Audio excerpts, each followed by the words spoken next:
Libra, welcome to the extended reading. First I'm going to go in and clarify some of these energies. I want to know about this Hierophant in reverse, the Lovers in reverse, probably this Eight of Swords in reverse as well. Okay, so Hierophant in reverse, your new perspective.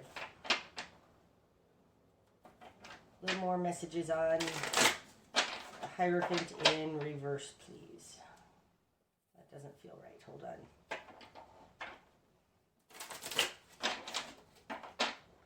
That feels better. Okay. Hierophant in reverse, please. Further messages for Libra on the Hierophant in reverse, please.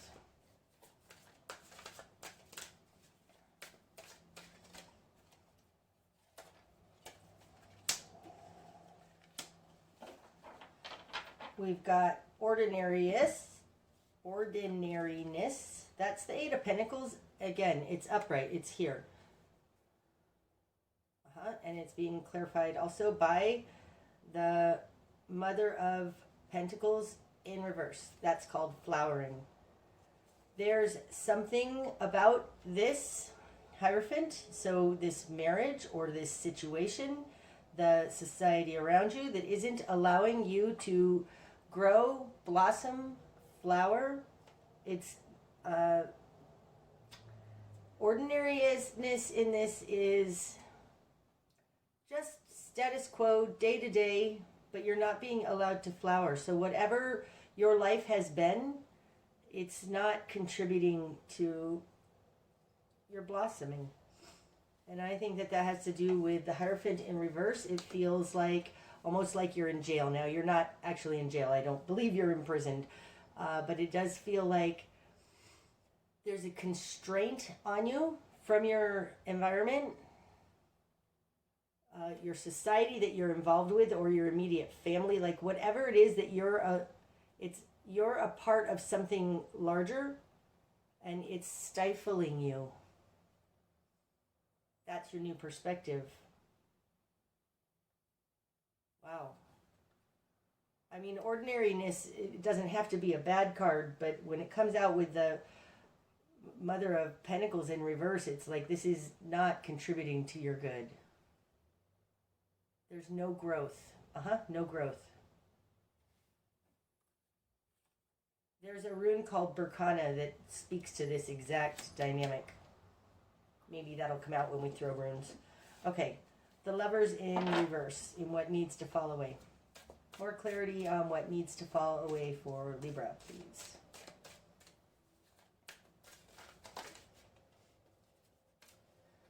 Possibilities. That's the Two of Wands.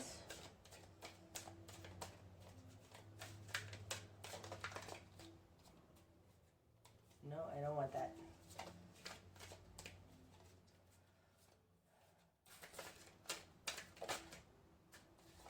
The Ten of Swords in reverse. It's called Rebirth. And that one. Clinging to the past. That's the Five of Cups in reverse. Okay. So this Lover's energy that needs to fall away, clarifying that. So further information on this. I think it's a unfit relationship. Needs to fall away. You've got possibilities. Now, this is a two, okay? This is the Two of Wands. When I get a two, I often think it's a balancing point between a couple of things. So we're going to talk about these two things. Your only two possibilities right now in this relationship that you're in, you have two possibilities. One of them is, they're both in reverse. So let's talk about them upright, because otherwise it's confusing. Clinging to the past. This is the Five of Cups. This is regret, pain, sorrow. Okay, in reverse, it's shame. It's shame. Clinging to the past, remembering how good it used to be, or in reverse, actually, it feels like somebody's blaming you for past mistakes, something like that, but it's shame.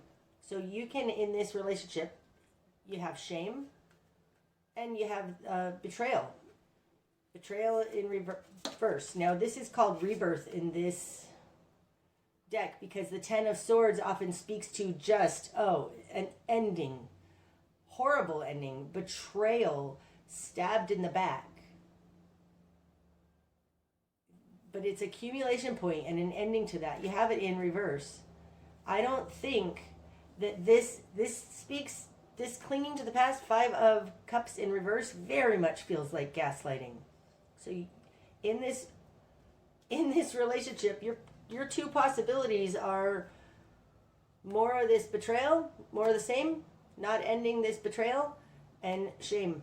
Like, this is your... What I want to say is that this Lovers is in reverse, and the reason it needs to fall away is because there's only gaslighting. There's no change to this nastiness. Those are your two possibilities. That's why it has to fall away. And I got that feeling here from this High Priestess with the Three of Pentacles out in your greater environment. This person has not learned a lesson. They aren't empathetic and they aren't compassionate.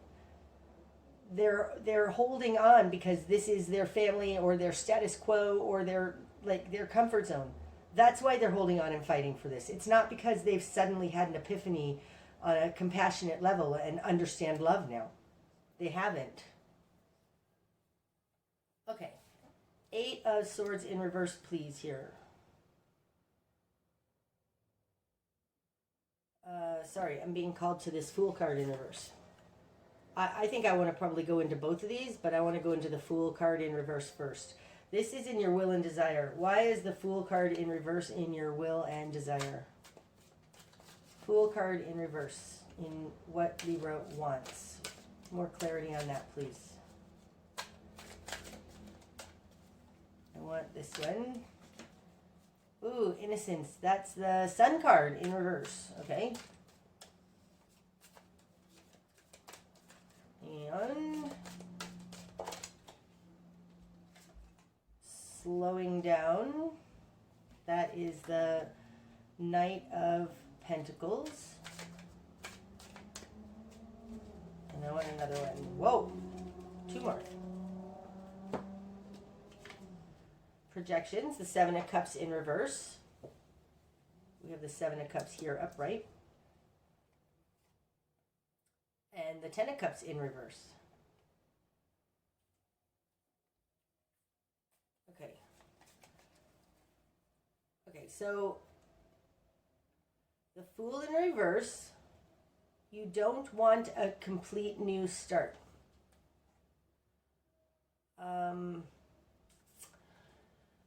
And that is based on the Sun in reverse, innocence. In reverse, this can definitely be being naive.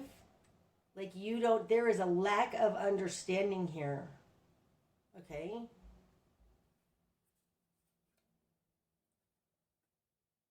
A lack of understanding here.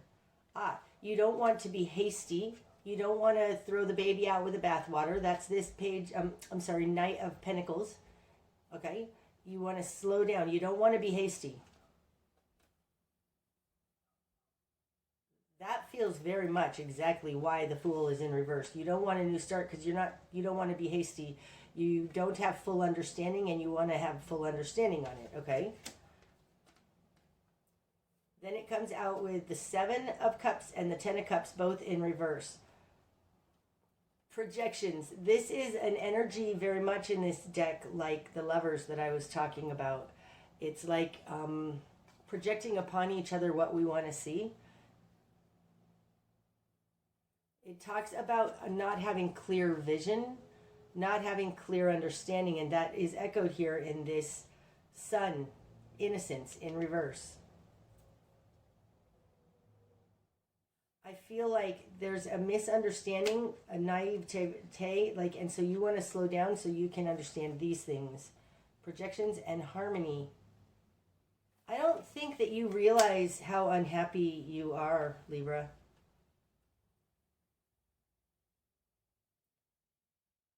I think that because these are in reverse, this projections, you're buying into a little bit, like they've confused you. That's what it feels like. It really feels like you've been gaslit into not looking for full fulfillment. There's something here. I think that you're trying to just move slow. This Fool in reverse says that you're not looking for a whole new start. Maybe you are, but you want to slow down. You don't want to be hasty. You don't want to make any mistakes because you aren't clear yet. You aren't clear about what's going on here yet. And I think it's because you've been gaslit. Maybe you believe you can't have everything you want, but according to this reading, you absolutely can. You absolutely can have your wish come true. Go for success. You're going to reach a fulfillment point and get everything you want, get everything out of it that you're supposed to. This third party or this whatever community around you is upside down. You're coming out of a tunnel and you're about to reach this full enlightenment. That down here, when you asked for the Fool in reverse, this not new start completely, you didn't understand something. You're about to fully come into understanding and awareness of that. Wow. Okay, so your best course of action is avoid the mind trap. So let's see what this entrapment is. See if we can get something on that. I feel like this is a real world problem, so I'm going to use a different deck. I'm going to use the Hanson Roberts deck to get clarity on that. Clarity on the Eight of Swords in reverse in Libra's best course of action, please. Best course of action. Eight of Swords in reverse. Eight of Swords in reverse. Clarity on Eight of Swords in reverse in Libra's best course of action, please. I want that one. The Hierophant. The Ten of Cups. Wow! I don't feel like any more when it come out, do I? No. Okay. That's interesting because we have the Hierophant in reverse here in your new perspective.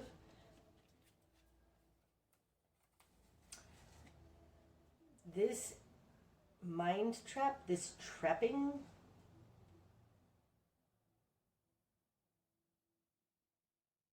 I think you need to show this entrapment. And I say that because you've got the Hierophant here, which speaks to this Hierophant in reverse.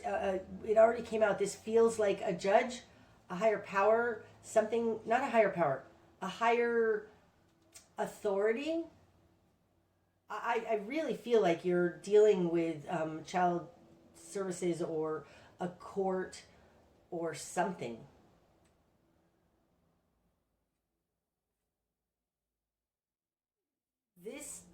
This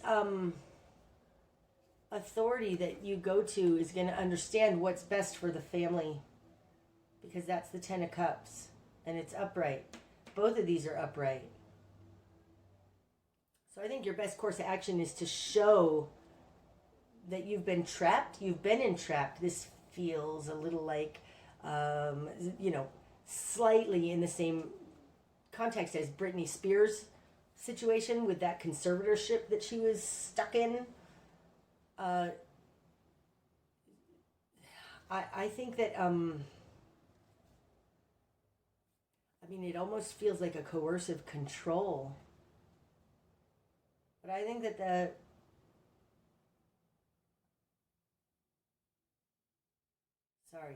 there's a coercive control going on that you've been forced into, I think. Wow, that's interesting with this Hierophant. Like somebody has, it feels like a Britney Spears thing.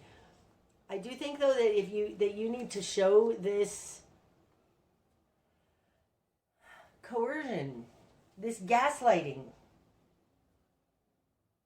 Because I think that this person is going to see how that's been what's been going on in your family.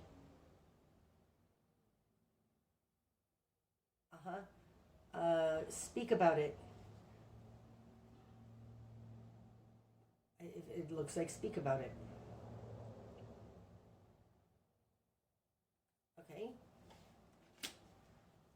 Okay. I'm good with that. I'm going to pull some runes. We're going to get some further messages from the runes.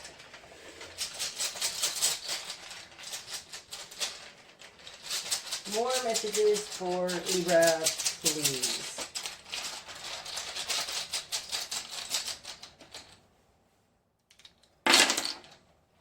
Okay.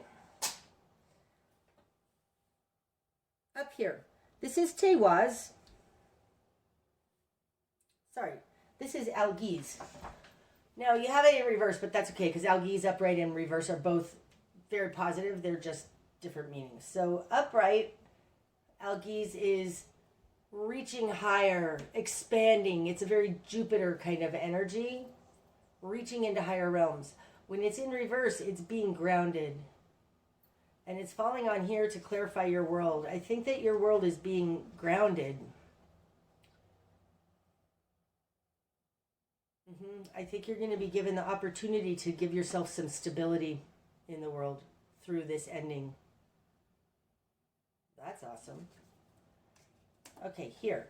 Thurisaz. Now, this is falling on top, kind of in the center of the spread, okay? Do you see how it's almost horizontal? So it's not upright and it's not in reverse. Upright Thurisaz is conduit, gateway. It's our power and our ability to act in the world in a way to create success or be successful. And on its side, it speaks to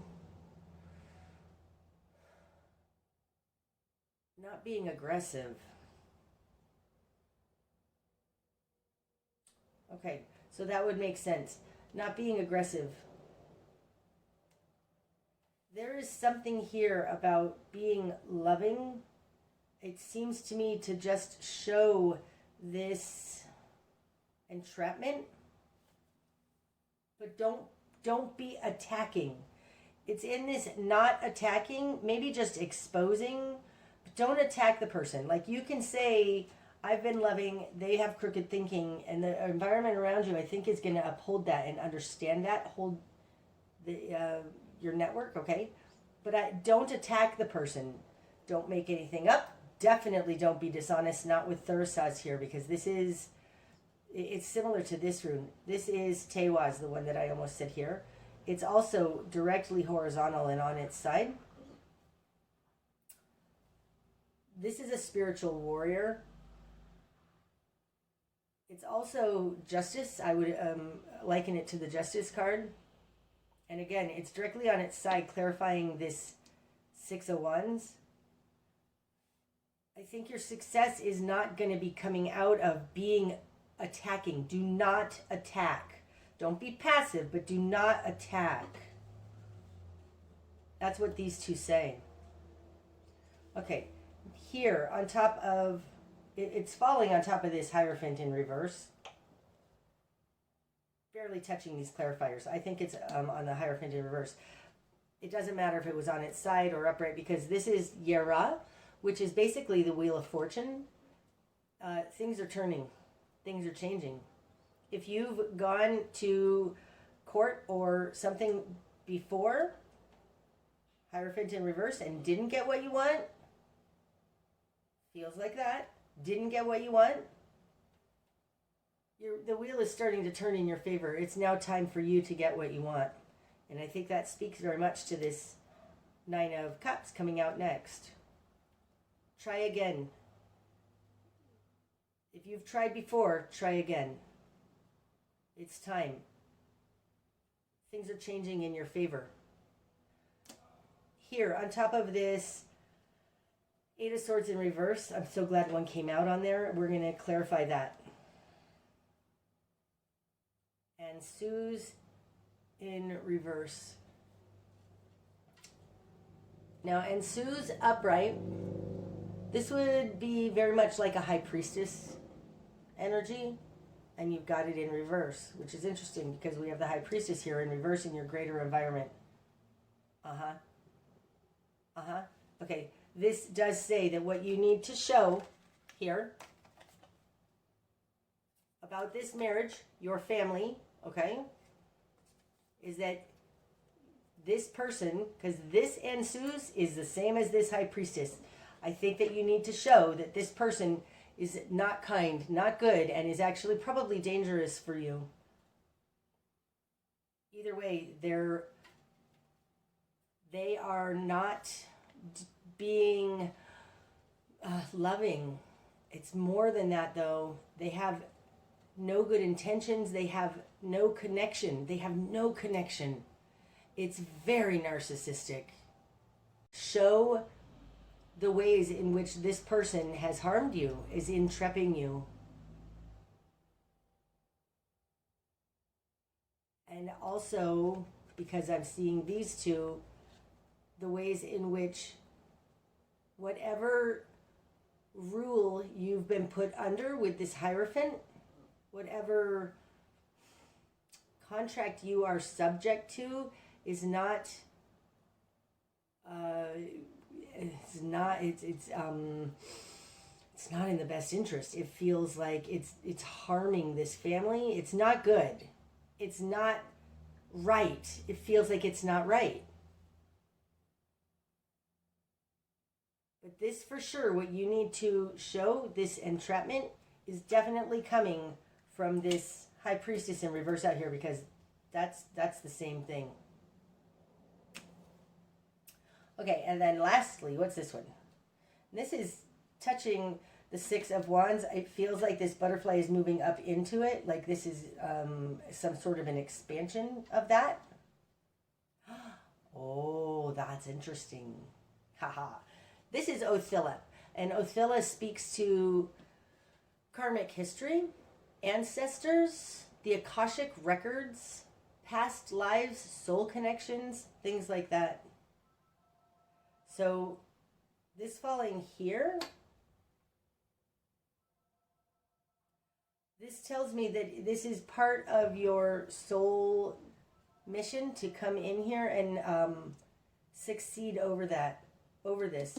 Like, this is something, it feels like, has probably gone on for you in past lives, and it's now time for you to break free from it.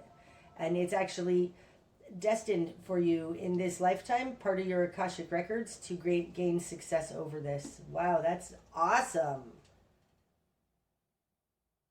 Okay. I do want to get archetype cards. So this is the Wild Unknown Archetypes deck by Kim Crayons. And these are just some energies that speak of kind of to the Akashic records type of a thing. This is these speak to big archetypes that you're dealing with kind of on a soul level, bigger purpose type of things. I want this one as well. The Bardo. This one too, okay. The Mentor. Oh my, all right, we have 5 of them coming out here. The Bardo, the Mentor, the Gem, the Medallion, the Fault Line. Okay. I'm going to read about these. Now these, and then I'll liken them to the spread here and what we've clarified. But I'm not going to just read these intuitively, because the descriptions of them are just way too good. Okay, number 50, the Bardo. Sorry, hold on. There, the Bardo. The liminal, the in-between, the transition. Well, that's interesting. That is a little bit of Thurisaz. It is said that the Bardo is a place between this life and the next, a liminal realm through which souls pass. Envisioning this inherently mysterious space creates the potential for us to rise above the concerns of this world and see our relationships through the cosmic and timeless lens. We may receive messages from those who are no longer with us, or see visions of lives not yet lived. In the Bardo, there is a potential to forgive the unforgivable. Oh. To say the unsaid, to see the unseen, to love the unloved, to let go of all the things that cause us pain. The bardo suspends us in its spaciousness for just long enough to open us to higher wisdom. Its energy does not belong to Earth as we know it, but rather to the cosmic network of which we are a single thread. Okay, that's interesting in itself, but I think it needs to be read with the mentor. I'm not sure why I think that. I just do think that it needs to be read with the mentor. So, and the mentor is card 6. The teacher, the sage, the guru. It is said that cosmic knowledge pours down on the world like a great illuminated waterfall. This can be an overwhelming force.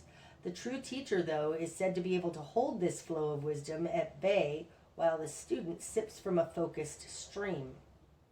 The mentor archetype has a gift for reading the room, for sensing the exact ingredient that will stimulate growth within the student, whether pleasant or painful.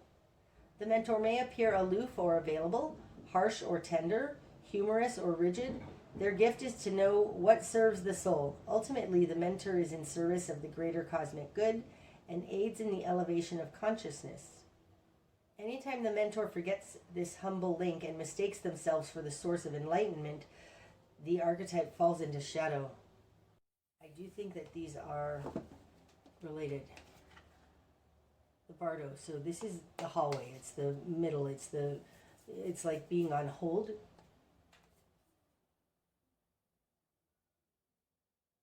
Oh, that's interesting. What I'm getting off of this, Libra, is that you have been, and I think it's been, in a holding position, probably for whatever contract, whether it's a marriage or a court order or something that you've been involved in, for long enough to choose a higher ascended perspective on it, to become the teacher. Then it's like whenever you got involved with this person, whether this was whenever you got married, it might also be, though, whenever you first broke up and lost custody or whatever it was, you were a much more immature person at the time. I don't know how long this has been going on, and it doesn't really matter, but from that time when you got involved with this person until now, you have changed completely. You have grown so much.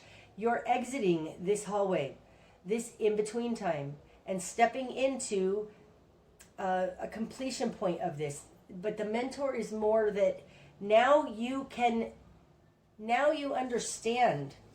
Daughter of Swords, coming out of this Two of Swords, okay? Now you understand. You can now explain it to others, explain probably to this Hierophant. Like, now you can understand what this was. You know, when we're involved with a narcissist or somebody who's gaslighting us, we don't know.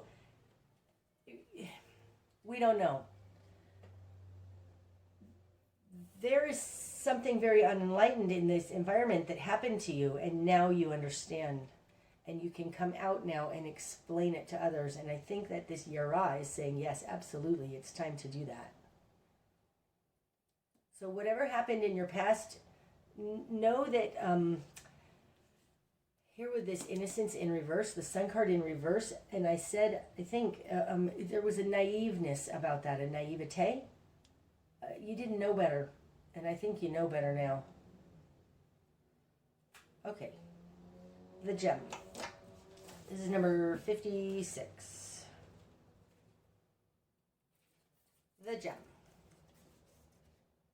The diamond, the gold, the inner treasure. There are infinite names for the gem. It is also known as the jewel, the star, the talent, the gift, the gold. One thing for certain is that it is found deep within the substance that is very much unlike it. For example, a diamond in the rough. The gem always stands in contrast to its surroundings. You can't find it when you are among comforts and pleasantries. Precious stones develop slowly deep in the earth amid pressure and darkness. Discovering the gem requires a descent beneath the surface. Where there is no definitive map, Yet the longing to touch the true gem within us is so strong that we cannot help but seek out its radiance. Right? You've discovered this gem.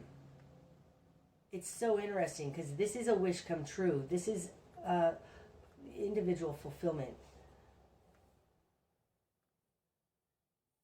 Your gem, like your destiny, is unlike any other in the entire world.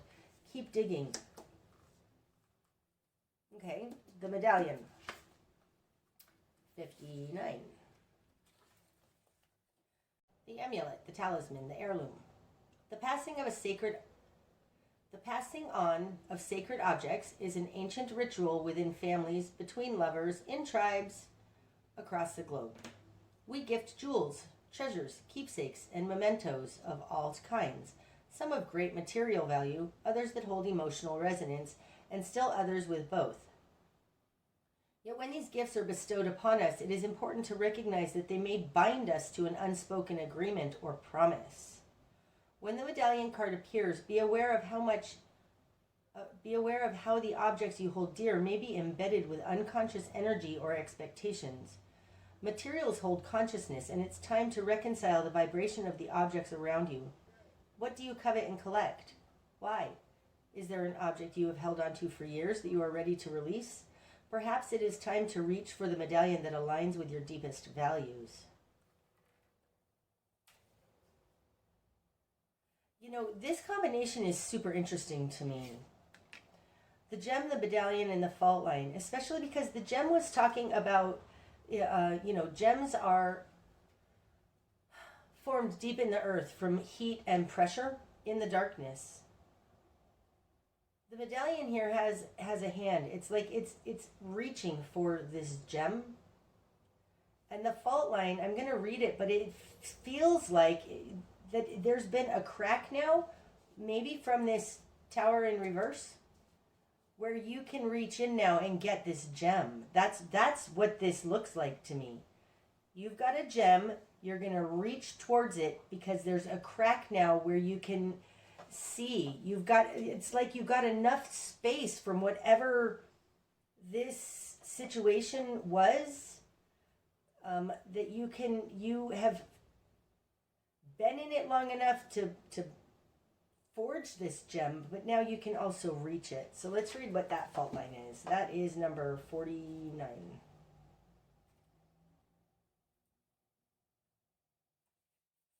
The fault line. The fissure, the crack, the weak link. Imagine walking across a frozen lake that begins to crack before your eyes. No matter how optimistic and brave you might be, panic ensues. You become fearful and tense and long for stable ground. Such is the energy of the fault line. It's the energy of walking on eggshells, of precarious dynamics, of sensing what is ready to break open into chaos. It's likely this cracking open is overdue, as fault lines develop slowly and naturally from underlying elemental pressures. This card comes as a potent warning not to deny the shakiness that's afoot. It's much better to prepare yourself for change than to walk along the fault line pretending all is well. There is no easy fix for the situation at hand. It will require a foundational shift that alters the current dynamics from the ground up. Oh, that's right. There is something here. You don't want to go through this, okay? I don't think that you chose to go through this. That's the Fool in reverse. I don't think you want to go through this. But the bottom line is that the jig is up. It's time. It's time for this Lovers in reverse energy to end, to fall away. You're going to be okay in this, Libra. You're going to be more than okay. And I don't think anybody's going to take anything away from you, because you have the Hierophant here with the Ten of Cups. It's like whatever happened here in the past, where this Hierophant possibly was unfair or took something from you or you did not win, it's now time for you to get your good here with this Hierophant now in the Ten of Cups. You've grown and become this gem. This gem is being cracked out of the earth. That's what it seems like to me. Go for everything. Do not let all of the gaslighting of however many years you've been involved with this person make you think that you aren't a gem. You are absolutely a gem here. You're stepping into your power here. No longer are you naive. I don't know where that was, but no longer are you naive. You're wise. You have accomplished what your ancestors, whatever, like this is accumulation point, Libra, to something that has been going on, I think. Oh, it's interesting with this gem. It has been going on forever to forge you into this gem, and it's now time that you are cracking out. You have changed instrumentally. You're stepping into your power. It's time for this tunnel to be over. You're stepping into full power. Oh, this is so amazing. Libra, I think that not only has your whole life been under this control, constraint, and constriction, but it's probably been for many of your lifetimes. And you are cracking out of that. You can handle it now. It's time for this mentor to be born. And that is you. In full enlightenment. Wow. Okay. I hope that this has helped, Libra. Until next time, namaste.